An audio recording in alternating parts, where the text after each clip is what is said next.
I was working with a client, and the gentleman that manages the freight category was in a meeting, and he touted, hey, we're saving 10% on freight this year.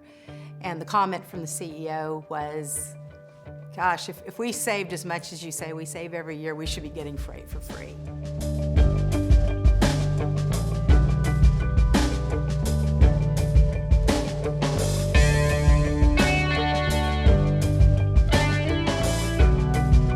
The rap that we get as professionals is that you save all this money, okay, where is it? It should hit our profits.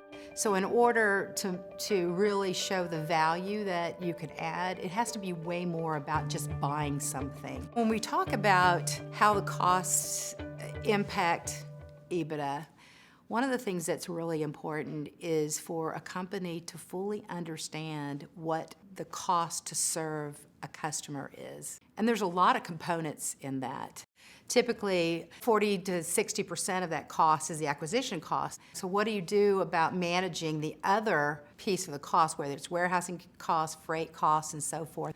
We were working with a food distributor, and they probably had 1,000 plus different products that they were selling. They weren't near as profitable as what they thought they should be.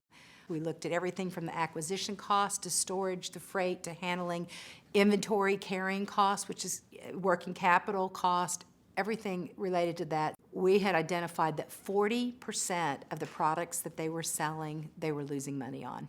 It's about understanding the total cost of ownership. The role of sourcing or supply chain is to make sure that we have those accurate costs that feed into this profitability model.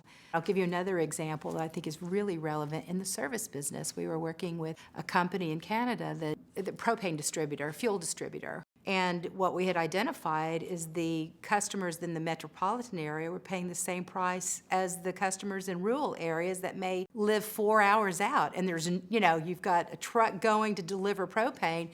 This particular company was losing market share in the metropolitan, high-populated areas because they weren't competitive. They didn't have a pricing strategy or structure that was relevant to that customer. Providing, the data to them gave them visibility to what their total cost was and helped them make better pricing decisions, all of which have a huge impact on EBITDA. And once an opportunity or cost savings initiative has been identified, if you don't adjust your budget to reflect those cost savings, 9 times out of 10, if it's still in the budget, a department's going to spend the money. There are multiple people that would be involved in that process. So it's getting alignment with them and having an approval process and working directly with finance to make sure that that money is actually taken out of the budget. Number one, how do you calculate the cost savings? And does everyone agree, including the departments or stakeholders that have the budget? What you measure and what you incentivize people on is where you get the best results. Making sure that the performance incentives are aligned with those strategies and having clear performance metrics, not only for the team, but even with suppliers. Are you measuring what you're doing? If you save the money, then you need to have a plan on how do you track it and how do you get agreement that it's actually going to hit the bottom line. 90% of the Fortune 1000 are going to replace their human resources system in the not too distant future. If you go in with a technology mindset, you're going to fail. People are what make revenue and profits. The companies that think about it from a holistic business perspective are the ones that are going to differentiate themselves and drive a better financial performance.